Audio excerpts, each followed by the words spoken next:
Bueno, entonces vamos a hablar de inductancias y algunos circuitos. ¿Okay? Entonces, nuevamente, partimos conceptualmente de lo que vimos con la ley de Faraday, y en particular vimos nuevamente que cuando varía el flujo se induce una FEM en varias situaciones. Y lo que me voy a centrar es en una de ellas, en esta que está acá, en esta que está aquí, donde, si ustedes ven, tengo como un circuito por el que va a circular corriente, y eso va a inducir que circule corriente en este otro circuito. ¿Está bien? Es uno de los casos que vimos como ejemplo de aplicación de la ley de Faraday. Entonces, lo que estamos viendo acá es que el campo B, en realidad generado por la bobina 1, que vamos a llamar la bobina primaria, atraviesa la bobina secundaria, y como el campo B depende del tiempo, porque la intensidad que circula depende del tiempo en este transitorio, ocurre el fenómeno de inducción dado por la ley de Faraday. Entonces lo que tenemos es que tengo una corriente que se establece en el circuito primario, que depende del tiempo. Eso hace que el campo magnético que genera esta corriente también dependa del tiempo, y el campo magnético de esta corriente es el que produce el flujo en el circuito secundario, que depende del tiempo, y como depende del tiempo, aparece una FEM, y como aparece una FEM, se empiezan a mover cargas acá, o sea, una intensidad de corriente en el circuito secundario, ¿no? Eso es todo lo que está pasando aquí. Lo que me voy a referir ahora es esta parte que está acá, que es, en definitiva, lo que vincula un circuito y el otro, es que las líneas de campo magnético generadas por el circuito primario atraviesan el circuito secundario, y entonces se dice que ambos circuitos están magnéticamente acoplados, ¿no? Esto significa un acoplamiento magnético. Es que las líneas de campo de uno atraviesan a otro, y por lo tanto aparece esta relación en, entre ambos, entre ambas bobinas, entre la secundaria y la primaria. Esto tiene muchísimas aplicaciones interesantes, y les voy a contar un par. Por ejemplo, ustedes ven cuando van a los aeropuertos, por ejemplo, que pasan por unos detectores de metales, y esos detectores de metales en realidad están constituidos por bobinas, por un circuito por donde circula una corriente grande. Esta corriente genera un campo magnético. Los elementos conductores que ustedes puedan tener, entonces, están atravesados por este campo magnético variable en el tiempo, están acoplados con ese campo magnético, hay un flujo que los atraviesa, ese flujo varía en el tiempo porque el campo varía en el tiempo, y entonces generan corrientes parásitas en sus elementos metálicos, que a su vez generan un campo B', que yo puedo detectar del otro lado. Porque este campo B', a su vez, lo uso para generar una corriente en una bobina receptora, y cada vez que tengo un B', voy a tener una corriente de este lado, y eso significa que tuvo algo metálico acá por donde se indujo corriente. Entonces, así funcionan los detectores de metales en los aeropuertos. Y también los detectores portátiles de metales, donde yo tengo un circuito donde hago circular un pulso de corriente que genera un campo magnético variable en el tiempo, que ese campo magnético, cuando encuentra algún material, hace aparecer un flujo que depende del tiempo, que pone en movimiento corrientes que se llaman inducidas o corrientes parásitas, que a su vez generan campo magnético que yo puedo detectar en una bobina de detección que tengo acá arriba. Entonces, sumamente útil este tipo de... O sea, la ley de Faraday tiene múltiples aplicaciones. No solo es rica desde el punto de vista conceptual, sino desde el punto de vista técnico. Es impresionante todas las aplicaciones que tiene. En particular, algo que seguramente usamos y ustedes conocen, es un dispositivo que se llama transformador, donde tengo un circuito primario, donde tengo una bobina. Cuando circula corriente por acá se genera un campo magnético acá, y está enlazada en un núcleo de hierro o un material que lo que hace es llevar todas las líneas de campo generadas acá, las lleva para este otro lado, y enlaza una corriente, un circuito secundario, ¿está bien? Y por lo tanto, las variaciones las variaciones de voltaje en la bobina primaria se traducen en una variación del campo magnético, una variación del flujo en la secundaria, y por lo tanto en un voltaje, en una FEM inducida de este otro lado, que está relacionada con la primera, pero puede ser más grande o más chica de acuerdo a la relación entre el número de vueltas. Esto lo vamos a ver en la clase que viene. Entonces, pero nuevamente, el acoplamiento magnético es el motor de este tipo de dispositivos. Así que es súper importante todo lo que se puede hacer con esta consideración. En particular, lo que le quería hablar ahora es de algo que se conoce como autoinductancia. Y la idea es la siguiente. Imagínense un único circuito, ¿no? Un circuito por donde circula corriente, tengo un solenoide, una bobina, está circulando corriente, y por lo tanto por acá se crea un campo magnético que es muy intenso en el interior de la bobina. El flujo de ese campo magnético es, como siempre, esta cuenta que está acá, y como el campo magnético es generado por esta corriente, en definitiva, el campo magnético es proporcional a la corriente que circula, y por lo tanto, el flujo magnético también es proporcional a la corriente que circula por el circuito. ¿Estamos de acuerdo? El flujo es proporcional ahí. Entonces, ¿cómo le escribimos eso? Bueno, con este signo es proporcional, o es una constante que vamos a llamar L por I. ¿Está bien? Por I. Entonces, el flujo va a ser más grande, obviamente, cuando tengo más I, porque cuando tengo más I circulando, el B va a ser más grande acá adentro, y por lo tanto voy a tener más flujo. Pero todo eso lo puedo capturar con esta relación de proporcionalidad con la intensidad, donde L se conoce como coeficiente de autoinducción. Coeficiente de autoinducción de esta bobina, y caracteriza en definitiva a la bobina, porque me dice cómo depende el... Perdón, un segundito. A ver. Voy a solucionar este problemita. Caracteriza, como les decía, cómo depende el flujo con la intensidad que circula por una bobina dada. Y es una constante que va a depender de la geometría de la bobina, de cuántas vueltas tenga, y también del área involucrada en este cálculo del flujo.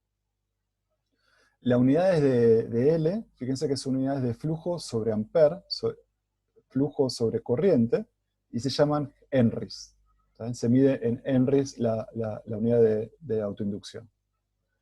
Y en definitiva lo que tenemos es que para una bobina cualquiera, el flujo va a estar caracterizado por esta relación, que me va a decir que, bueno, cuanto más intensidad circule, más flujo va a concatenar esa bobina, el flujo generado por el campo magnético que genera esa corriente, y la constante de proporcionalidad es esta L, que depende de cada bobina, depende de la geometría y de cada bobina en particular. ¿Está?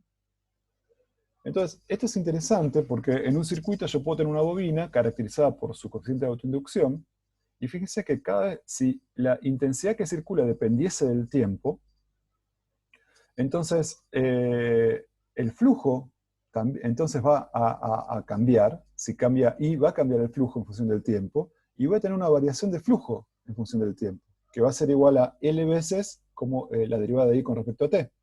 Así que si la intensidad corriente depende del tiempo, sobre una bobina cualquiera va a haber una diferencia de potencial, una FEM inducida, que va a ser igual a menos L por dIA dt. Disculpa, una Sí. preguntita. ¿El flujo en este caso vos lo estás tomando adentro de la bobina? ¿Ese sería el flujo que Eh, cambia? Sí, es el flujo, claro, fíjate, es el flujo inducido sobre la superficie de mi conductor, ¿no? Que sería como, como platos, un plato seguido del otro.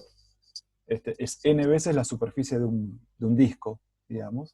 Ese sería el flujo, el área efectiva que tengo que considerar para ver el flujo que atraviesa la bobina por adentro. Considero solo Ok. el flujo, ¿está bien? Perfecto. Bueno. Entonces, esta, este elemento se utiliza en los circuitos, se lo caracteriza de esta manera, es una bobina, y lo caracterizamos por la autoinductancia. Así como la fuente de voltaje la caracterizamos por epsilon, que era la fuerza electromotriz, o sea, el trabajo por unidad de carga que era capaz de proveer, la resistencia por estos materiales ómicos por su resistencia, a estos materiales por donde circula corriente con una geometría en particular, tal que concatena líneas de campo magnético, representa con esta L que da cuenta, justamente, de el flujo, de cómo es el flujo en relación a la proporcionalidad con la intensidad que circula, ¿no? Entonces, a todos estos elementos se llama bobinas, bobinados o solenoides, y se lo caracteriza con esta autoinductancia, que me relaciona intensidad corriente con flujo de campo magnético que lo atraviesa. Entonces, en este circuito en particular, fíjense que es un circuito que está llave abierta, así que en esta situación, acá, y esta bobina es un cable, o sea, es un material óhmico con una resistencia muy baja, es tan cable como esta parte que está acá, solo que tiene una geometría particular que le permite concatenar líneas de campo y generar un flujo de phi, un flujo magnético. ¿Está bien? Es un enrollamiento de un cable enrollado. De hecho, si ustedes agarran un cable cualquiera y lo enrollan alrededor de algo, ahí se arman una bobina. Esa es una bobina. Entonces, acá tengo un cable, en definitiva, en este circuito tengo un cable que está todo al mismo potencial que esta pata de la pila, y esta parte que está acá está al mismo potencial que la parte del borne negativo de la pila. Y como el circuito está abierto, no circula ninguna corriente. Perdón, acá esta I no debería estar. No circula ninguna corriente. Lo que sí voy a hacer es cerrar la llave. A t igual a 0, entonces a I igual a 0, para tiempos negativos o nulos, la llave está abierta, no circula corriente, pero a t igual a 0 voy a cerrar la llave, y obviamente cuando cierro la llave va a empezar a circular una corriente por acá. ¿Está bien? Ahora, esa corriente era 0 al principio, así que va a depender del tiempo, ¿no? Va a empezar a depender del tiempo, va a haber un transitorio. Entonces, como va a haber una corriente que dependa del tiempo, sobre la bobina va a aparecer una FEM inducida por este fenómeno que acabo de decirles. El flujo de líneas magnéticas va a cambiar en el tiempo porque la intensidad que circula depende del tiempo, por lo tanto, esta es la forma de la ley de Faraday para este elemento. ¿Está bien? Entonces, va a haber una diferencia potencial entre las terminales de la bobina que va a depender del tiempo y va a ser menos L por dI dt. Entonces, teniendo en cuenta esto, tenemos que si yo doy una vuelta por este circuito, que ahora está cerrado acá, si yo doy una vuelta, lo que tiene que ocurrir es lo siguiente. Empiezo por acá. Acá tengo una diferencia potencial de epsilon. Cuando voy de acá a acá, tengo una caída potencial de I por R, y acá tengo otra FEM, que es la FEM inducida en la bobina, que tiene esta expresión que está acá. Entonces, si hago una especie de ley de Kirchhoff, donde pongo todas las FEM que tengo, acá tengo una FEM real, acá tengo una FEM inducida, y acá tengo una resistencia. Este es un circuito muy pavote, con dos FEM y una resistencia por el que circula una corriente. Esta es la ecuación del circuito, ¿estamos de acuerdo? La FEM original, la FEM en la bobina, esta es la FEM total, igualado a I por R. Igual que vimos en circuitos. Entonces, reemplazando quién es la FEM inducida en la bobina y mandándolo para el otro lado, esta es la ecuación que me queda.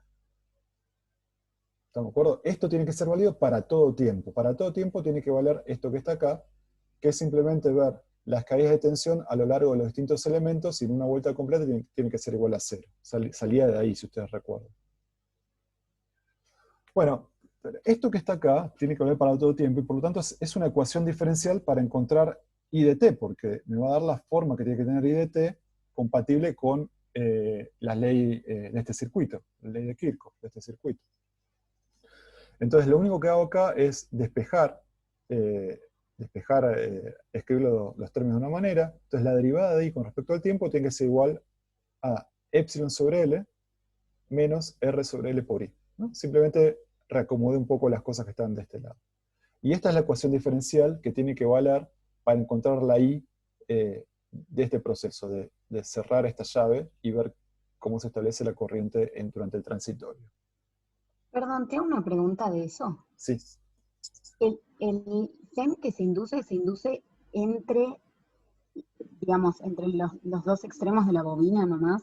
Claro, porque las bobinas son los únicos lugares donde va a aparecer un B significativo.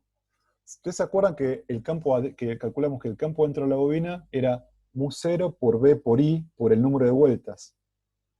Por la densidad. Bueno, ese número de vueltas en general es muy grande, entonces el campo magnético en el interior de la bobina es grande, y es el único lugar donde este efecto, donde va a haber un cambio de flujo magnético y por lo tanto donde este efecto va a ser apreciable, por lo menos en un circuito ideal. ¿Está bien? Ok. Entonces, en los otros elementos, por más que circule I y se genere un poco de campo magnético, lo vamos a despreciar. Y vamos a considerar que el único lugar donde hay realmente campo apreciable es acá adentro. Por lo tanto, los efectos de la ley de Faraday van a tener que ver con lo que ocurre en la bobina, específicamente. Ok. Perdón, cuando me decís que el campo va a ser despreciable en el resto, ¿te Sí, referís al campo generado por la corriente original que está claro. circulando? Porque imagínate, yo acá tengo una corriente que circula, ¿no? Entonces, acá tengo un cable, porque sirve con corriente. Por acá va a haber un campo magnético que se va a enrollar acá. ¿Está bien? Claro. Y acá en todos lados voy a tener como campos magnéticos, pero van a ser de una intensidad mucho más chica que los que aparezcan acá, y de hecho los voy a considerar como que no existen, pero en realidad están. ¿Está bien? Pero los flujos que generan esos campos magnéticos, los flujos variables, los voy a despreciar. En un circuito en la realidad, cuando a mí me interesa modelar bien las cosas, esos son como efectos parásitos que aparecen, que son campos magnéticos que no quiero que estén ahí. ¿Está bien? Nosotros los vamos a despreciar. Ok, buenísimo. Bueno, Perdón, me sí, surgió una pregunta a mí también ahora. dale, dale. Cuando hablas de, o sea, acá tienes una bobina que va a tener un campo y como la corriente cambia con el tiempo, el campo cambia con el tiempo. Sí. Hasta ahí, estoy bien. Entonces, pero no entiendo dónde se está midiendo el cambio de flujo. O sea, el cambio de flujo sobre qué superficie sería. Sobre esta. Mira, voy a ir a la siguiente, a la anterior. ¿Ves esto que está acá? Sí, Esto es una situación estacionaria, ¿no? Hay un flujo y ves que las líneas de campo magnético atraviesan el área concatenada, digamos, el área definida por estas espiras. ok. ¿No? Entonces, si esta I fuese dependiente del tiempo, el B también dependería del tiempo, y el flujo también dependería del tiempo. Claro, es el flujo que atraviesa la superficie de la bobina. Claro, exacto. Es este que está Ok, acá. Es el ok, flujo ok. este que está acá. Y lo que yo te digo es que en cualquier circuito, en las únicas regiones donde este flujo es apreciable, Sí, sí, el sí. campo magnético es fuerte, es en la bobina. Vamos a despreciar los campos magnéticos que se generan en otros lados. Por lo tanto, Ok, vamos a y ese cambio de flujo me va a generar una FEM acá, en la bobina. acá. ¿Ves esto que está acá?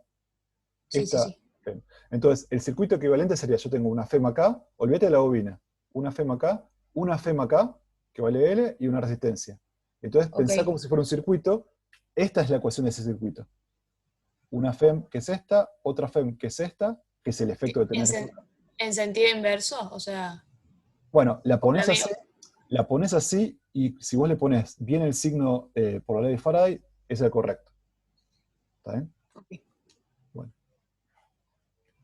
Entonces, esta es la ecuación, y lo único, para resolver esta ecuación, vamos a hacer lo mismo que hicimos cuando analizamos la carga de un capacitor.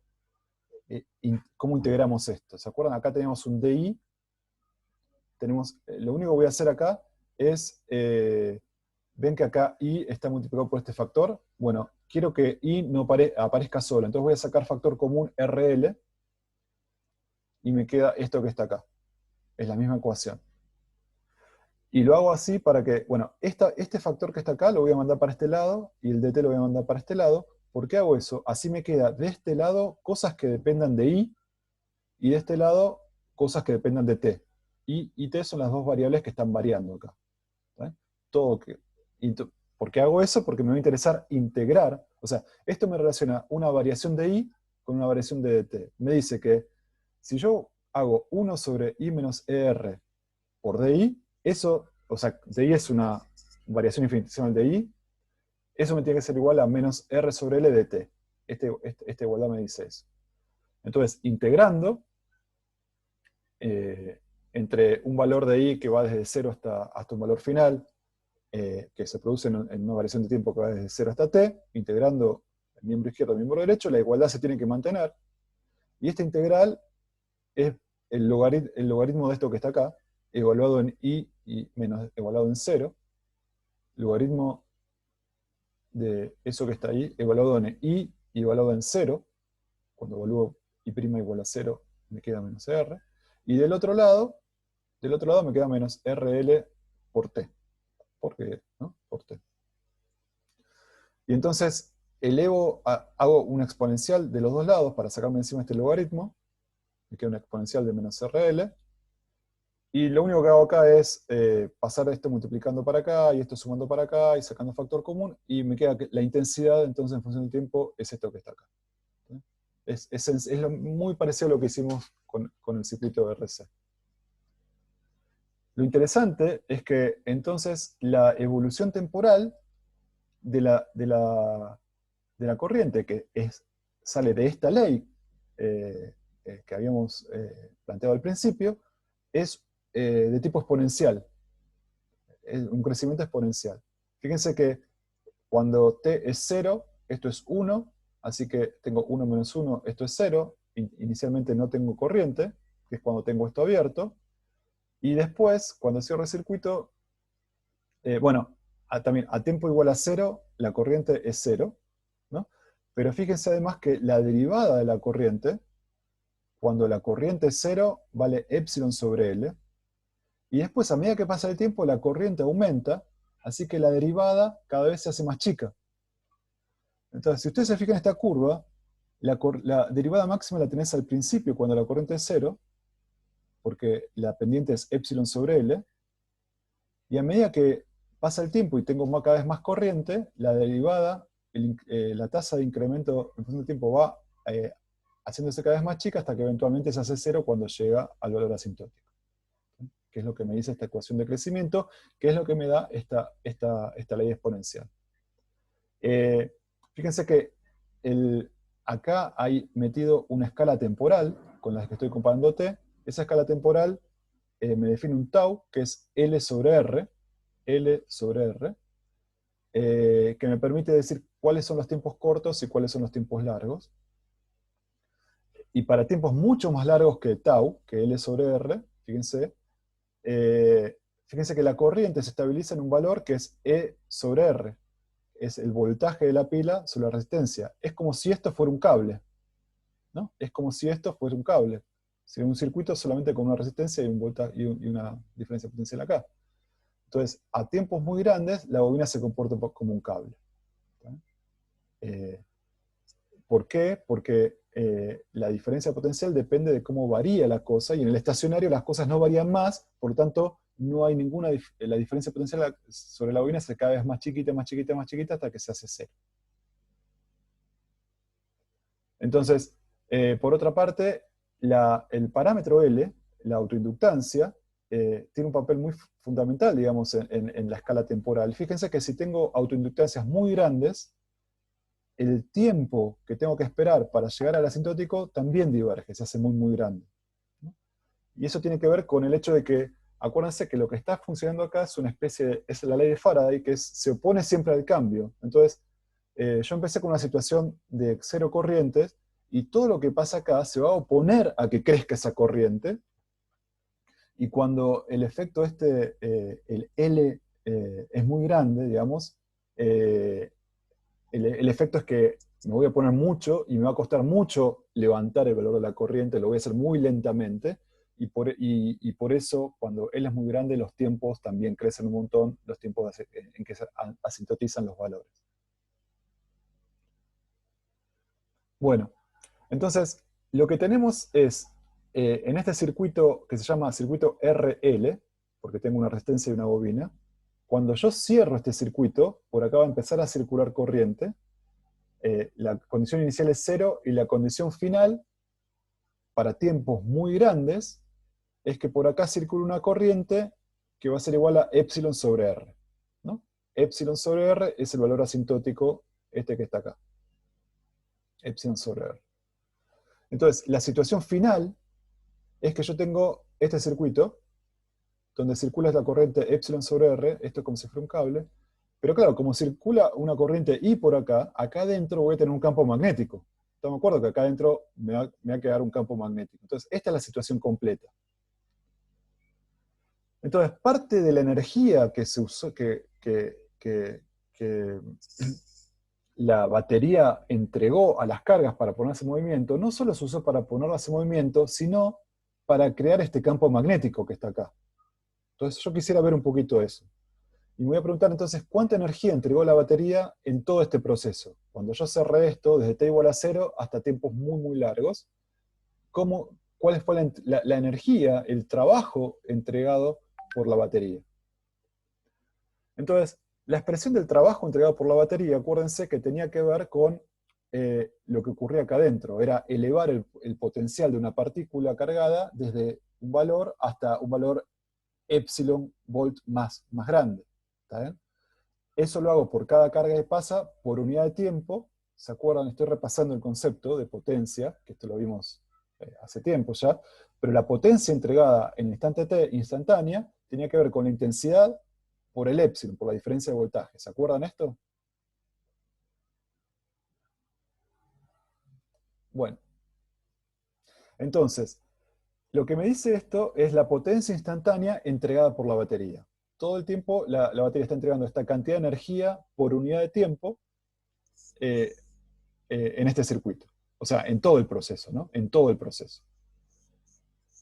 Ahora, la expresión de epsilon, ¿se acuerdan? Estaba relacionada con esta expresión que está acá, por la ecuación del circuito, la que escribimos antes. Así que la potencia tiene esta pinta, y por esto, lo que está dentro del corchete. Ahora, esta es la potencia instantánea, la potencia, que es energía por unidad de tiempo. Si yo quiero ver energía, lo que puedo hacer es multiplicar la potencia por el intervalo de tiempo que estoy considerando. Eso me da la energía entregada entre el tiempo t y t más delta t. Esta es la energía entregada entre t más delta t, es la potencia instantánea por delta t. Y entonces cuando yo agarro la expresión de la potencia instantánea y la multiplico por delta t, tengo esta expresión que está acá. Fíjense, I cuadrado por R, que es el primer término, por delta t, más L por I, y después tengo dI a dt por dt. Así que me queda LI por dI. ¿Está bien? Entonces, esta es una expresión para la energía entregada por la batería a un tiempo dado entre ese tiempo y ese tiempo más delta t. Fíjense que hay dos términos acá, que los podemos identificar físicamente. El primer término involucra la potencia disipada en la resistencia. ¿Se acuerdan de la ley de Joule? I cuadrado por R. Entonces, esta es la energía disipada en la resistencia. Y esta otra cosa es una energía que tiene que ver con lo que ocurre en la bobina, y es la energía que queda almacenada en la bobina.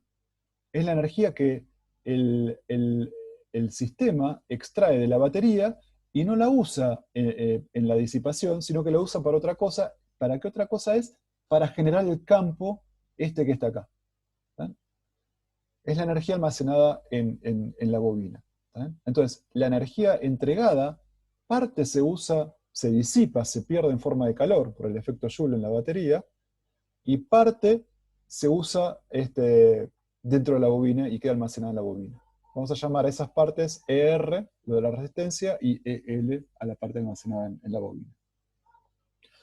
Entonces, la energía entregada en un dado tiempo, parte va a ser disipada, parte va a ser en la bobina. Y obviamente, fíjense que la energía almacenada en la bobina depende de la intensidad de corriente, pero la intensidad de corriente depende de T, por eso toda esta parte depende de T a través de la dependencia de la intensidad de corriente con T, ¿no? Y entonces, las expresiones son estas: I cuadrado por R de T, esta que está acá, y LI de I, esta que está acá. Entonces, esta parte ya la conozco, no me aporta nada nuevo. Quiero saber cuánta energía entregada por la batería es utilizada en la bobina. Entonces me voy a ocupar de ver esta contribución nada más, LI de I. Y a eso lo voy a llamar la energía almacenada en la bobina. Entonces, esto es la energía almacenada en la bobina cuando tenía un valor de intensidad y lo subí un pendejésimo, pero yo quiero saber cuánto le di en todo el proceso, o sea, desde que cerré hasta el final, y entonces lo que tengo que hacer es sumar todas estas contribuciones, desde que no tenía el punto inicial donde no había corriente, hasta donde llegué a la corriente asintótica. Entonces lo que tengo que hacer es integrar LI de I entre I igual a 0 e I igual epsilon sobre R. Es una integral súper fácil, es LI cuadrado sobre 2, evaluado entre los límites, entre epsilon sobre R y 0. Yo si llamo I estrella a epsilon sobre R, o sea, la corriente asintótica, la que tengo hacia el final, que sería esta que está acá, en definitiva, la energía almacenada en la bobina me queda L por I estrella cuadrado, o sea, la I asintótica al cuadrado sobre 2. Y esta es la energía almacenada en la bobina.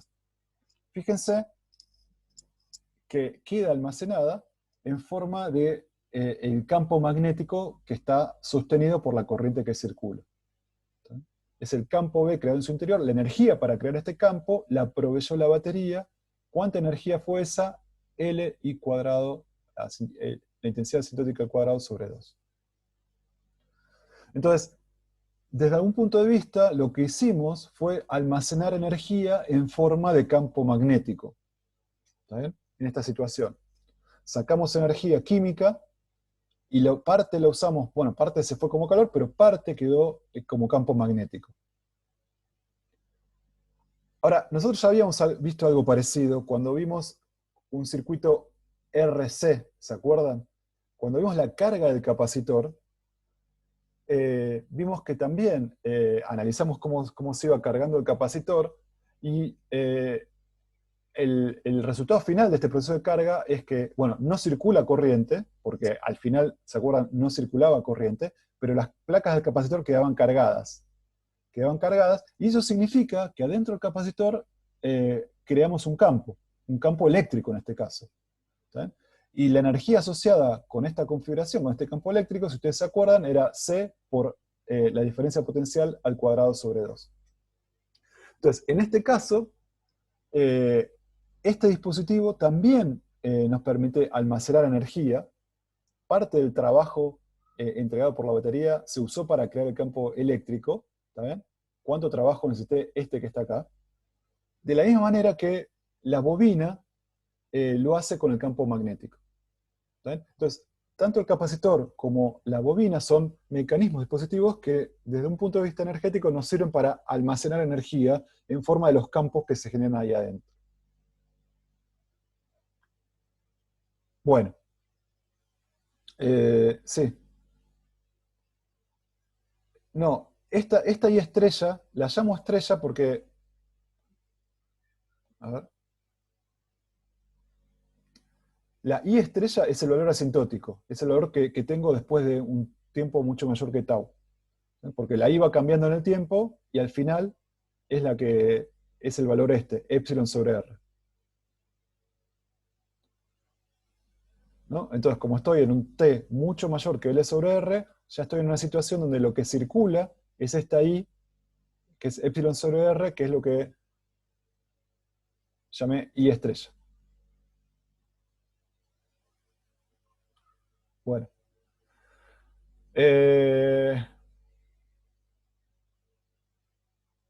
Guille, ¿estás por ahí? Estoy aquí. ¿Ustedes van a ver RLC hoy? No. Bueno, entonces podemos terminar acá. No sé si tienen alguna pregunta. Buenísimo.